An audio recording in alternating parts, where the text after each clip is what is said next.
Halo para pendengar, dimanapun kalian berada. Selamat datang kembali di konten detail kecil. Konten dimana gue mencari detail cerita, detail visual, easter egg, dan referensi di dalam anime. Nah, di video kali ini, gue baru aja nonton ulang anime Suzume no Tojimari. Dan gue berhasil nemu banyak banget detail yang menarik. Bahkan gue jamin, pasti ada detail yang tidak akan kalian sadari kalau kalian gak nonton konten ini. So, langsung aja, mari kita mulai.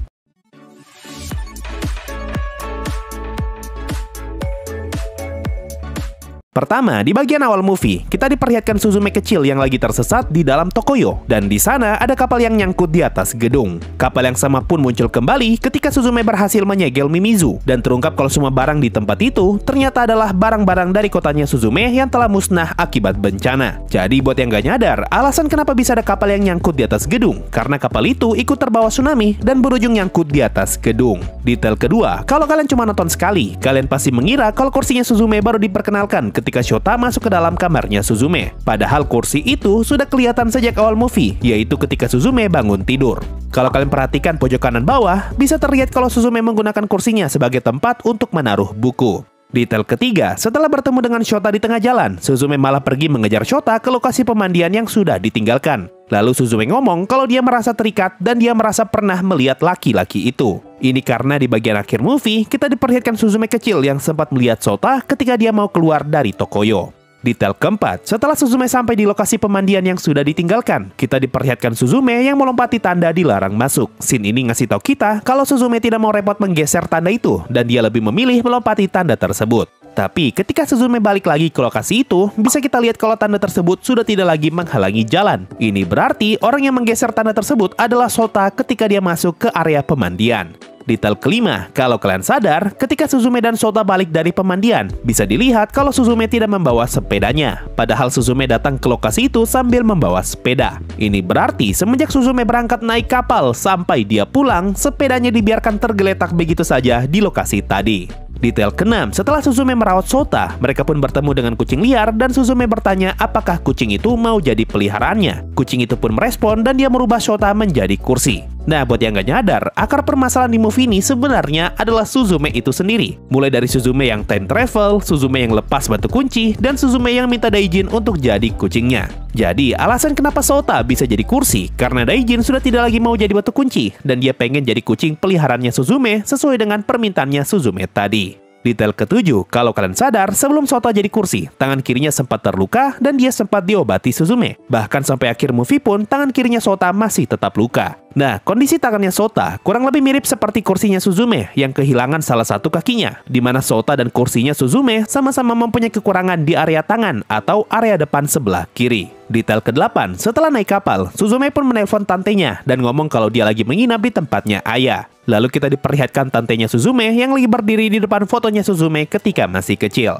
Dari foto ini bisa kita ketahui kalau ayah dan Suzume sudah berteman semenjak SMP. Hal ini bisa kita ketahui dari adanya foto Suzume dan ayah ketika mereka lulus SMP. Detail ke-9, ketika Suzume bangun di atas kapal, kita diperlihatkan gelang merah di tangan kanannya Suzume. Nah, buat yang gak sadar, gelang itu adalah ikat rambutnya Suzume. Makanya ketika Suzume bangun, rambutnya tidak terikat. Detail ke-10, setelah turun dari kapal, Suzume mengecek di media sosialnya dan dia melihat orang yang memposting gambarnya Daijin yang lagi naik kereta. Nah, di postingan pertama yang Suzume lihat, terdapat tulisan, "Aku merasa seperti berada di Whisper of the Heart." Kalimat ini merefer ke salah satu film buatan studio Ghibli, yaitu Whisper of the Heart. Di film ini terdapat scene di mana karakter utamanya lagi duduk di kereta sambil ditemani kucing. Detail ke-12, setelah menginap sehari di tempatnya Chika, muncul berita di TV kalau ada kucing yang sedang berjalan di atas jembatan. Nah, kalau kalian sadar, musik yang berita itu gunakan adalah musik yang diambil dari anime Kimi no Na wa, yaitu musiknya Itomori High School.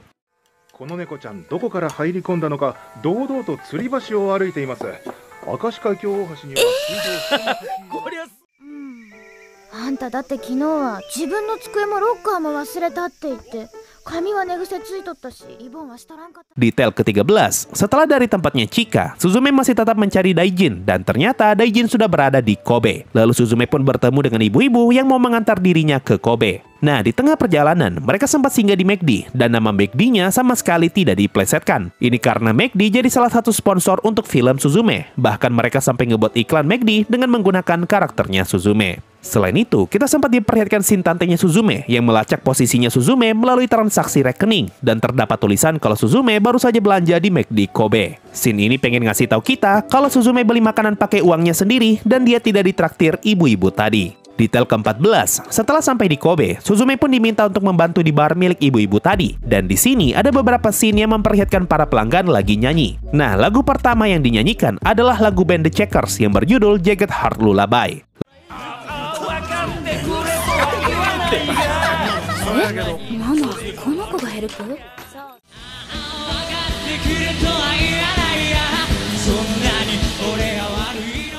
Lalu lagu kedua adalah lagu berjudul Ito yang dinyanyikan oleh Miyuki Nakajima. Cuma karena orang yang nyanyi suaranya false, makanya lagunya kedengaran beda.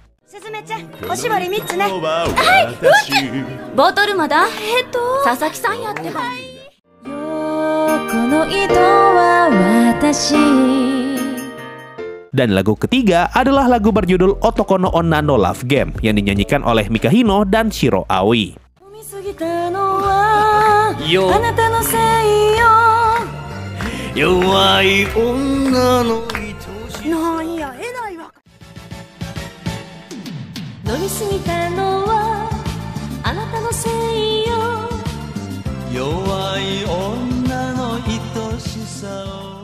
Lanjut detail ke-15, setelah berhasil menutup pintu di taman bermain yang sudah ditinggalkan, mereka pun kembali ke tempat ibu-ibu tadi dan numpang tidur. Nah, ketika Sota tidur, kita diperlihatkan jiwanya Sota yang sedang tenggelam. Dan kalau kalian sadar, di sini terlihat sesuatu yang berwarna kemerahan. Merah-merah itu terlihat sama persis seperti kondisi Tokoyo yang sedang terbakar ketika Suzume masuk ke dalam Tokoyo. Dengan kata lain, merah-merah yang ada di mimpinya Sota adalah gambaran Tokoyo yang sedang terbakar. Dan scene ini pengen ngasih tahu kita kalau Tokoyo memang sudah terbakar bahkan sebelum Suzume dewasa masuk ke dalam Tokoyo. Detail ke-16, ketika Suzume masuk ke kamarnya Sota, kita diperlihatkan kalender yang ngasih tahu kalau timeline film ini berada di tahun 2023.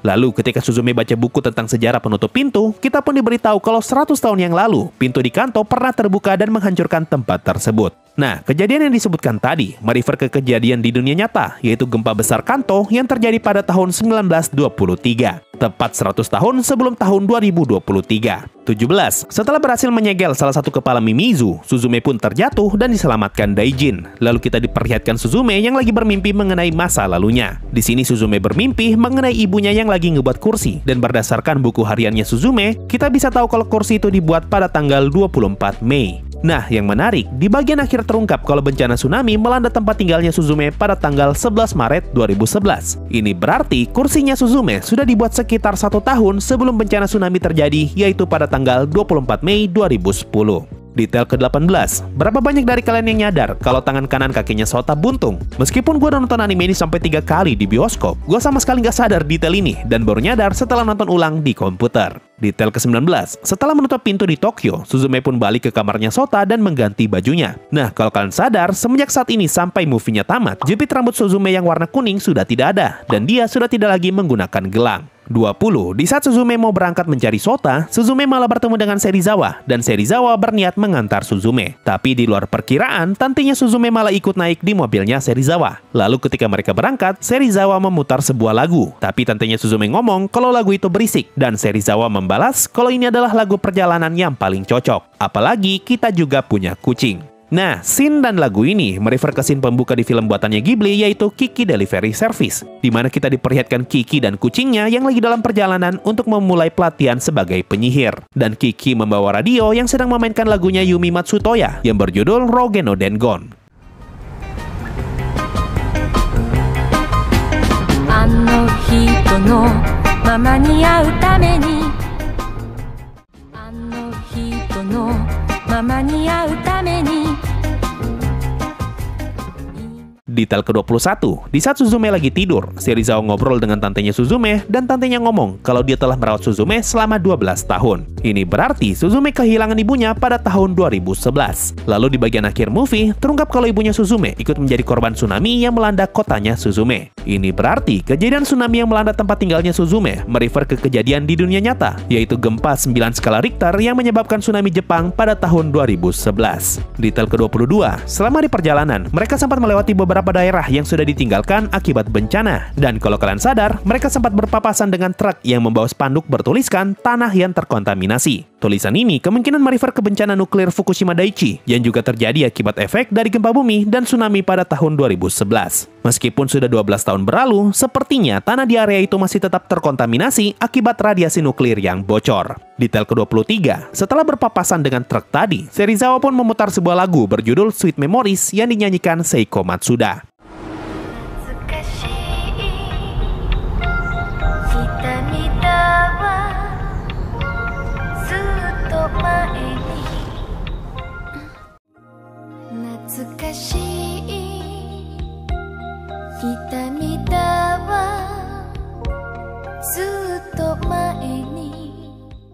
Setelah itu, mereka sempat berhenti sejenak, dan ketika mereka melanjutkan perjalanan, Serizawa memutar lagu berjudul Yume no Nakahe yang dinyanyikan Inou Yosui.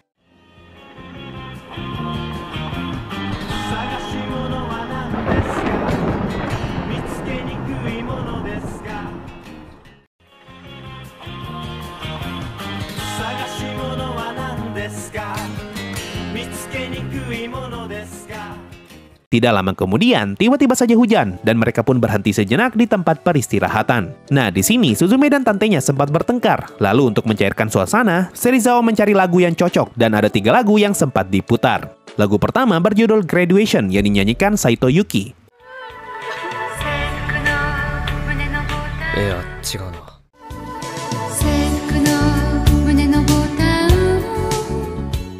Lagu kedua berjudul Valentine Kiss yang dinyanyikan Sayuri Kokusho.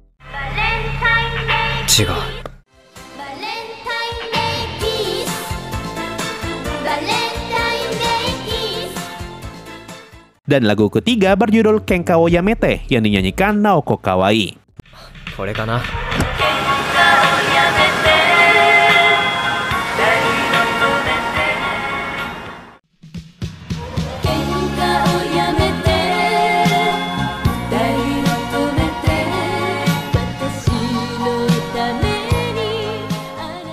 Detail ke-24, setelah mereka sampai di lokasi, kita diperlihatkan seperti apa kondisi kampung halamannya Suzume di masa lalu. Dan bisa kita lihat kalau di tempat itu dulunya tidak terdapat tembok. Ini berarti tembok itu dibuat setelah insiden tsunami. Dan ini adalah salah satu cara pemerintah untuk meminimalisir dampak tsunami di masa depan. Detail ke-25, di saat Suzume sampai di kampung halamannya, Suzume segera menggali tanah untuk mencari barang yang pernah dia tinggalkan. Dan Suzume menemukan sebuah kaleng. Di dalam kaleng itu terdapat berbagai macam barang miliknya Suzume ketika dia masih kecil, dan di sini ada buku hariannya Suzume dengan cover bergambar kupu-kupu. Nah, kalau kalian sadar, dari awal movie sampai akhir, kita selalu diperlihatkan kupu-kupu. Mulai dari Suzume yang bangun tidur di awal movie, sampai Suzume dewasa ketemu Suzume kecil di akhir movie. Berdasarkan penjelasan Makoto Shinkai, kupu-kupu dalam banyak kebudayaan sering digunakan sebagai simbol dari jiwa seseorang. Jadi, kupu-kupu yang sering muncul itu merupakan simbol dari jiwa ibunya Suzume yang telah tiada. Nah, kupu-kupu itu hanya akan muncul setiap kali Suzume mengingat masa lalunya. Contoh di awal movie ketika Suzume baru bangun tidur, dan pada saat itu, dia baru saja bermimpi mengenai dirinya yang pernah ke Tokoyo. Kupu-kupu juga sempat muncul ketika Suzume bercerita mengenai alasan kenapa kursinya hanya mempunyai 3 kaki. Dan kupu-kupu juga sempat muncul ketika Serizawa ngomong kalau kota yang hancur akibat bencana terlihat indah. Jadi bisa dibilang, kupu-kupu di movie ini melambangkan masa lalunya Suzume. Sama seperti cover buku hariannya Suzume yang juga mempunyai gambar kupu-kupu. Karena buku tersebut menyimpan cerita masa lalunya Suzume.